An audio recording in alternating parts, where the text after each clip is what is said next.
नमस्कार, बुलेटिन में स्वागत। मैं हूं आपके साथ आशीष प्रमोद गोस्वामी। खबरों की शुरुआत करेंगे। महंगाई राहत कैंप में राहत का आंकड़ा लगातार नए रिकॉर्ड स्थापित कर रहा है। मौजूदा आंकड़ों की अगर बात करें तो 1,53,00,000 की संख्या जो है उन परिवारों की पहुंच चुकी है जिन्होंने महंगाई से राहत ली है, जबकि 6,80,00,000 से ज्यादा लोगों को गारंटी कार्ड बांटे जा चुके हैं। सीएम अशोक गहलोत ने इसको लेकर बाकायदा ट्वीट किया है। सीएम अशोक गहलोत का जो ट्वीट है उसमें हम आपको बता दें क्या लिखा है। उन्होंने लिखा है कि पेंशन, बीमा, सस्ती बिजली स्कीमें आज इतनों को मिली। लाभान्वित परिवार 1,53,00,000 से ज्यादा, गारंटी कार्ड धारक 6,80,00,000 से ज्यादा। लिखा कि आप भी अपना नाम लिखवाएं, कैंप में आए, राहत पाएं। #महंगाई राहत कैंप। सीएम अशोक गहलोत का ये ट्वीट लाभान्वित परिवारों को मिलते लाभ को देखते हुए ये ट्वीट यहाँ पर किया। गारंटी कार्ड के आंकड़े को देखते हुए ये मुख्यमंत्री का ट्वीट हम आपको दिखा रहे हैं।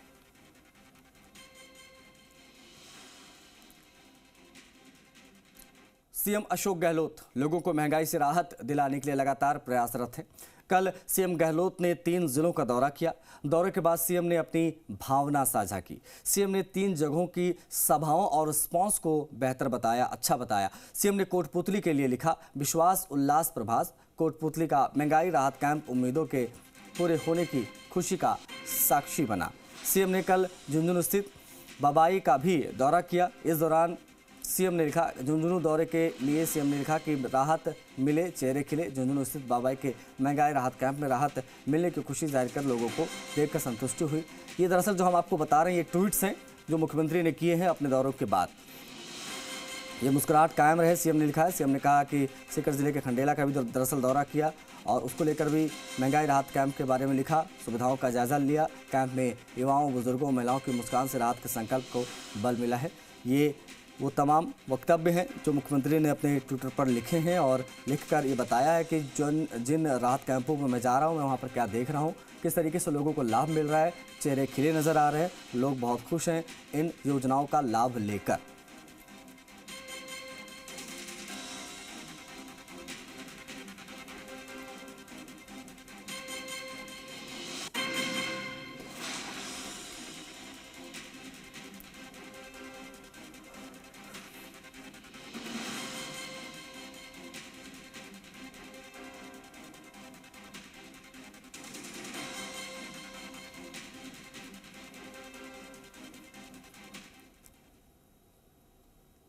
सोशल मीडिया पर सी वोटर सर्वे की चर्चा है। अब इस सर्वे में क्या है हम आपको बता देते हैं। देखिए, दावा यह है कि सी वोटर सर्वे में राजस्थान के लोग बहुत खुश हैं। 40% बेहद खुश हैं, 30% संतुष्ट हैं अशोक गहलोत सरकार के काम से। ये अपडेट हम आपको दे रहे हैं। सी वोटर सर्वे जो निकल कर सामने आया है उसमें लोग को कैटेगराइज किया गया है, उनसे उनके व्यूज़ लिए गए हैं। अशोक गहलोत सरकार के किस तरीके से काम रहा है इन 4.5-5 सालों में। सोशल मीडिया पर सी वोटर सर्वे जो हुआ है उसकी चर्चा है। आपको बता दें कि 40% लोग हैं वो बेहद खुश बताए जा रहे हैं, 30% संतुष्ट। अशोक गहलोत सरकार के काम से लोग खुश नजर आ रहे हैं।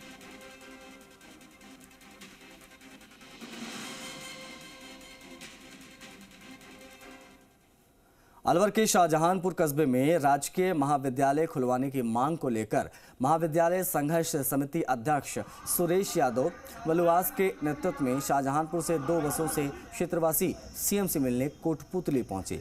करीब 20,000 से अधिक आबादी होने के बाद भी आज तक कस्बे को न तो उप तहसील का दर्जा मिला, न ही नगर पालिका का। साथ ही शिक्षा के क्षेत्र में भी कोई सहयोग नहीं मिल पाने से राजकीय महाविद्यालय के वर्षों की दरकार अधूरी रही। सरकारी कॉलेज की मांग कर रहे कस्बेवासी अपनी प्रमुख समस्याओं को लेकर मुख्यमंत्री से कोटपुतली में मुलाकात कर अपनी मांग रखी, जिस पर मुख्यमंत्री ने जल्द ही मांग पूरी करने का आश्वासन दिया।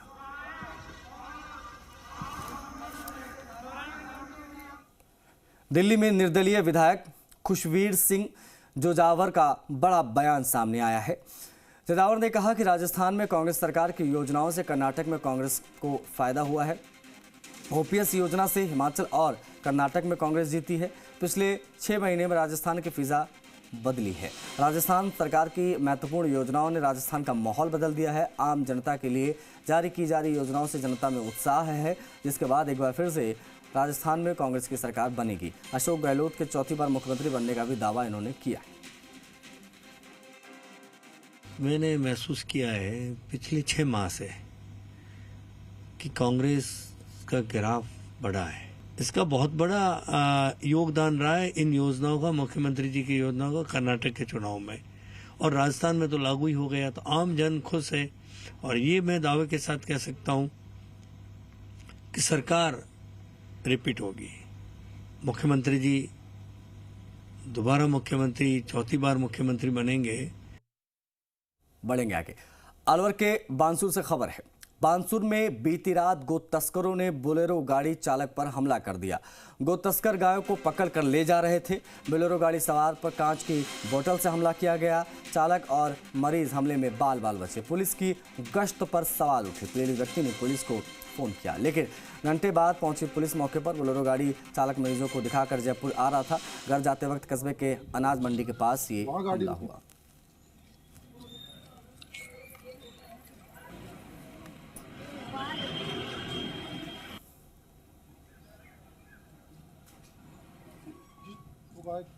स्वदेश कपिल हमारे सहयोगी ज्यादा जानकारी के साथ कनेक्ट हो गए। स्वदेश, क्या था पूरा मामला?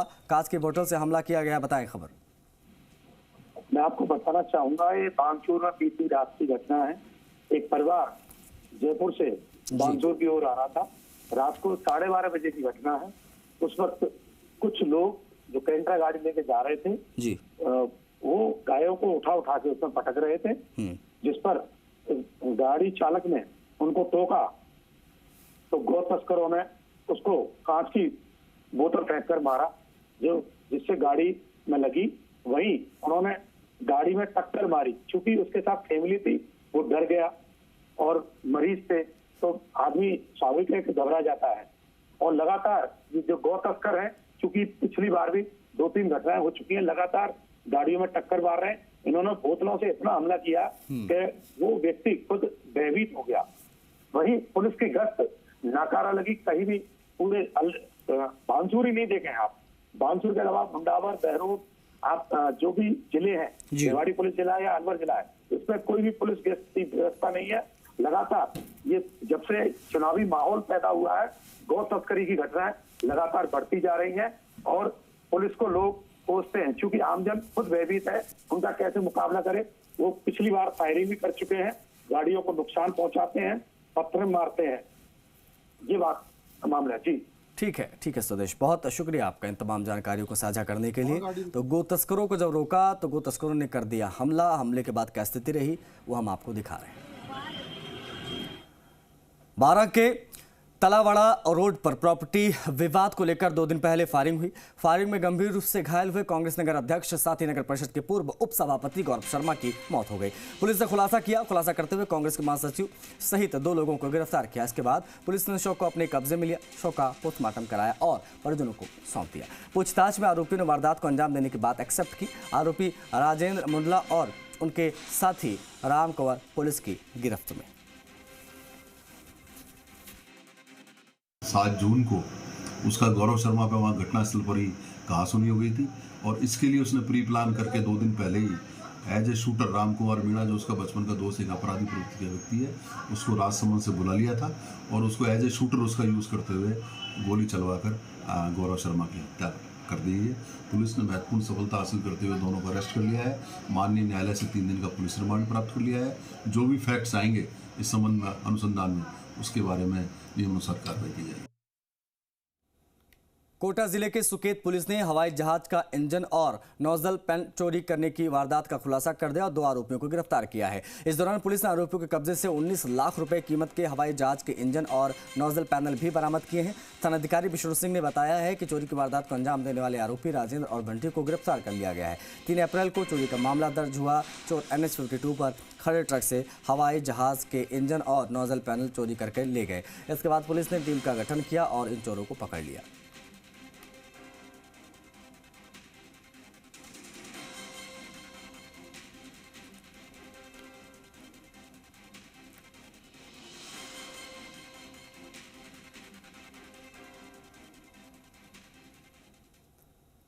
टोंक के निवाई में कृषि मंडी में एक ही रात में 3 दुकानों के ताले तोड़कर 1 लाख रुपए की चोरी का मामला सामने आया है। मंडी में 3 दुकानों में हुई चोरी में मंडी व्यापारी में रोष व्याप्त है। कृषि मंडी में चोरी की सूचना पर पुलिस जाब्ता मौके पर पहुंचा, दुकानों से मौका नक्शा बनाया। कृषि मंडी में चोरी की सूचना पर मंडी सचिव क्रांतिचंद मीणा भी पीड़ित दुकानदारों से मिले। दुकानदारों ने सचिव क्रांतिचंद मीणा से रात में चौकीदारों की संख्या बढ़ाकर मुस्तैदी से गश्त कराने की मांग की।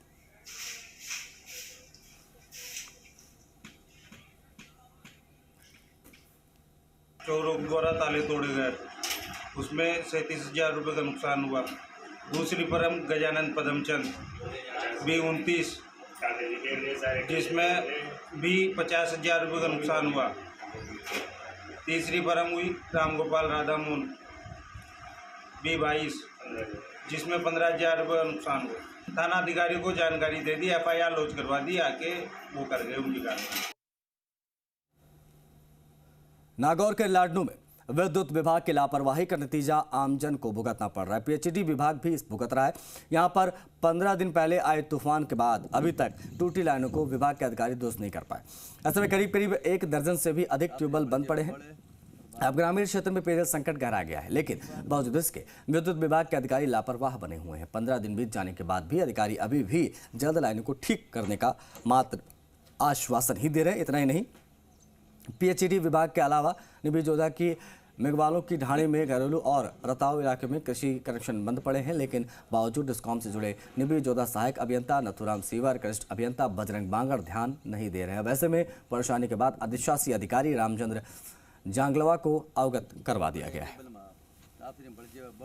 तो एक पोल है वो जर्जर हुआ पड़ा है, जिसकी भी उसने डिमांड की थी पोल की भी, वो भी अभी आप डिमांड पूरी नहीं हुई है। और यहाँ जानवर भी घूमते फिरते रहते हैं, समझा गया नहीं। तो इससे पहले भी ये तार 3-4 बार नीचे गिर गया। अब उसको भी अवगत कराया बिजली विभाग को, तो उसने पहले अलग अलग किया। कई जगह जॉइंट आया हुआ है तारों में जॉइंट आया हुआ है, तो तेज़ हवा चलने से नीचे गिर जाते हैं।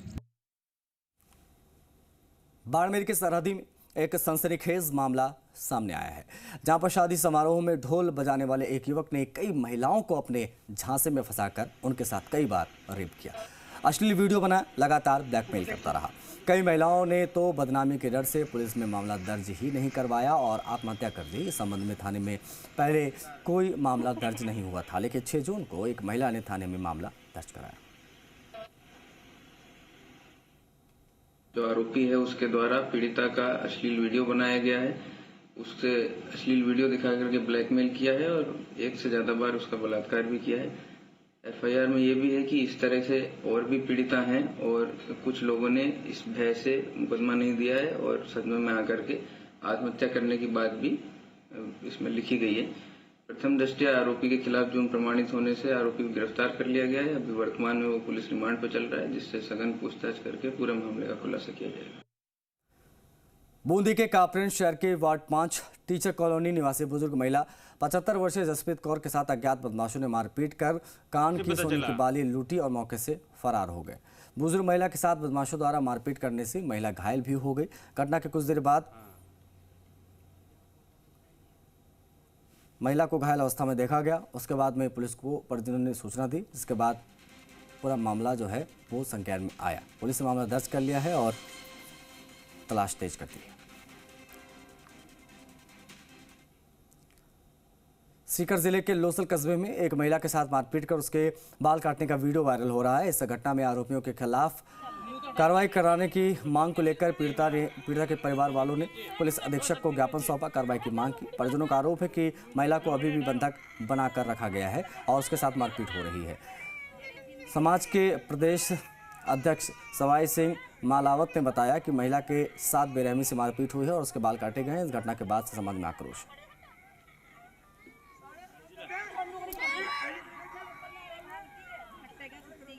उसके ससुराल वालों ने उसके साथ मारपीट की है, उसकी सासू ने की है, उसकी काके सासू ने की है, उसके देवर हैं 2-3, उन्होंने उसके साथ मारपीट की है। और मैं सामाजिक रूप से समाज की ओर से, राजस्थान संत समाज की ओर से प्रदेश अध्यक्ष की हैसियत से आज माननीय एसपी साहब को ज्ञापन दे रहा हूँ। इस मामले में जो भी दोषी हैं उनको गिरफ्तार किया जाए, उसके मारपीट करने वालों के खिलाफ मुकदमा दर्ज किया जाए। मेरी लड़की के राजू नाम है, घर के वाले का ससुरा है नहीं, और उसके साथ में दूसरी सासू आई हुई है। वो 10 साल से मेरी लड़की के साथ में ऐसा सूल करती है, तो भी मैं सेंड रख रही हूँ। 3 देवर है, 3 देवर, एक जेठू था, एक जिठानी, एक काके सासू, एक सागी सासू। छोटी खाटू से यहाँ एसपी साहब से मिलने, छोटी खाटू से यहाँ एसपी साहब से मिलने के लिए। चित्तौड़गढ़ के बेंगो स्थित छीपा मोहल्ला निवासी एक 26 वर्षीय युवती के जहरीला पदार्थ खाकर आत्महत्या करने के मामले में तमाम दबाव और जद्दोजहद के बाद बेंगो पुलिस ने रात 11 बजे 4 युवकों के खिलाफ आत्महत्या के लिए प्रेरित करने का मामला दर्ज किया है। अंतिम संस्कार के बाद से ही परिजन और समाज के सैकड़ों लोग बेंगो पुलिस थाने पर मामला दर्ज करवाने के लिए पहुंच रहे थे। मृतका के पिता बाबूलाल सोनी का आरोप है कि उनकी बेटी ने ब्लैकमेल किए जाने से परेशान होकर सुसाइड किया।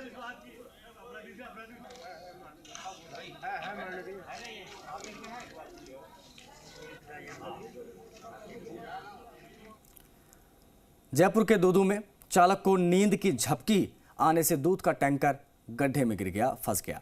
हाईवे को छोड़कर फुटपाथ पर बने गड्ढे में टैंकर जा फंसा। हालांकि गनीमत ये रही कि कोई बड़ा हादसा नहीं हुआ। सूचना पर दूदू पुलिस ने ट्रेन की सहायता से गाड़ी को निकलवाया और सुबह जयपुर अजमेर मार्ग पर SBBJ बैंक के सामने ये हादसा हुआ। हादसे के बाद टैंकर चालक मौके से फरार हो गया।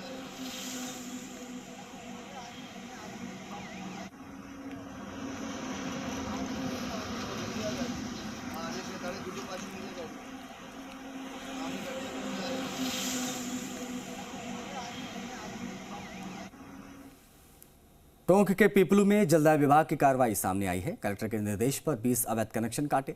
बीसलपुर पेयजल परियोजना की PSP पाइपलाइन में अवैध कनेक्शन थे, जिसके बाद जिला कलेक्टर के निर्देश पर जलदाय विभाग ने कार्रवाई की। अवैध कनेक्शंस के चलते पेयजल आपूर्ति में परेशानी आ रही थी। विभाग के कार्मिक अवैध कनेक्शन काट कर पाइपलाइन जब्त की गई।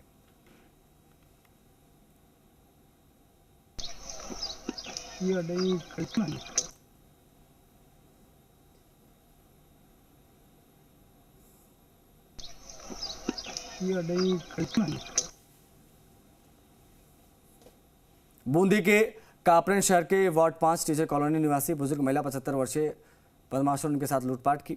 आपको बता दें कि अब से कुछ देर पहले ये खबर हमने आपको दिखाई थी। अचेत घायल अवस्था में देख रहे कमरे में सो रहे थे। परिजनों को सूचना दी गई, जिसके बाद घटना का पता चला।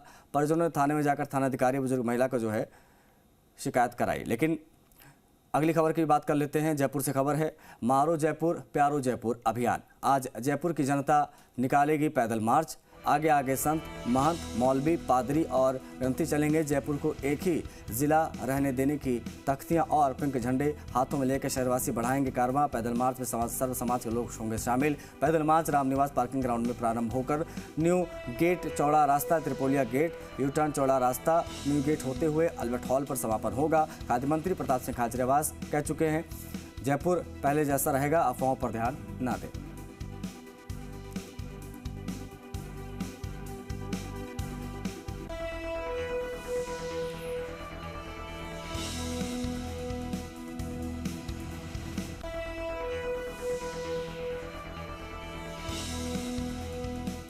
जयपुर में आगरा रोड से दिल्ली बाईपास होते हुए चौंक तक बनने वाली उत्तरी रिंग रोड के लिए जमीन अवाप्त की जा रही है। वहीं जमीन के मामले पर आई आपत्तियों पर सुनवाई शुरू हो गई है। 28 से ज्यादा गांव की 388.35 हेक्टेयर जमीन के लिए 336 आपत्तियां आई हैं। इससे ज्यादातर काश्तकारों की मांग मुआवजा राशि DLC का 4 गुना देने की मांग है। वहीं कुछ मामलों में काश्तकार जमीन के बदले 25% विकसित जमीन की भी मांग कर रहे हैं।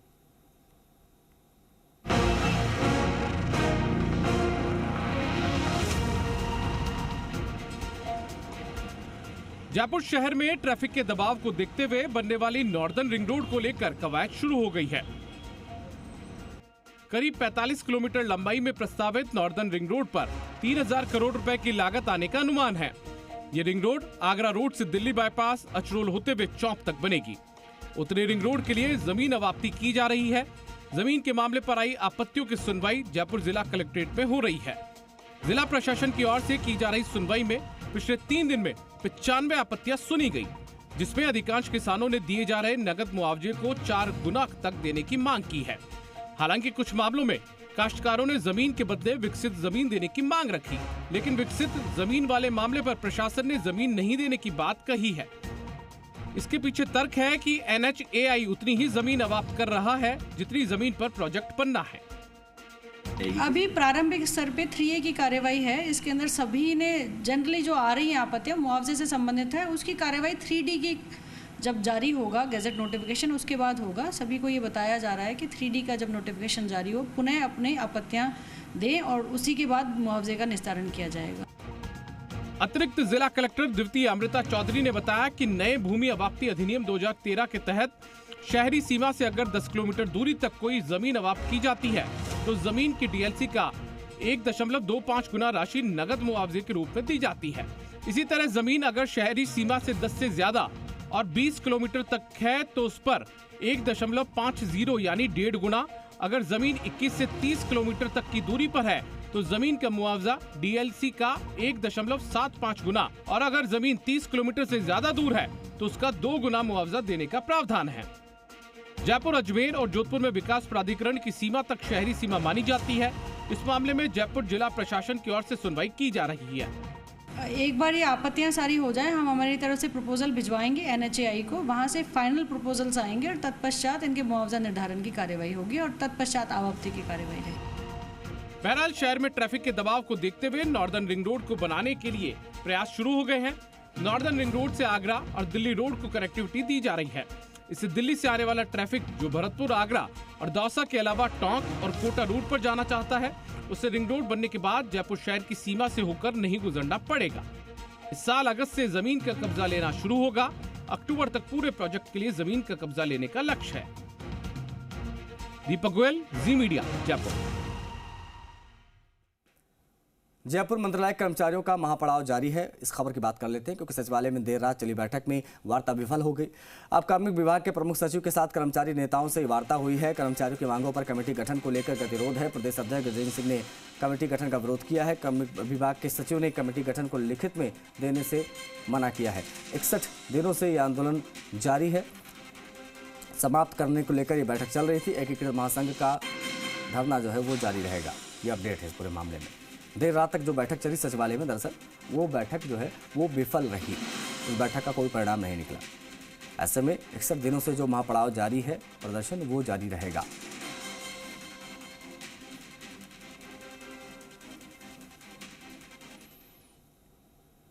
इस खबर के साथ इस बुलेटिन में इतना ही। मुझे इजाजत दीजिए फिलहाल। नमस्कार।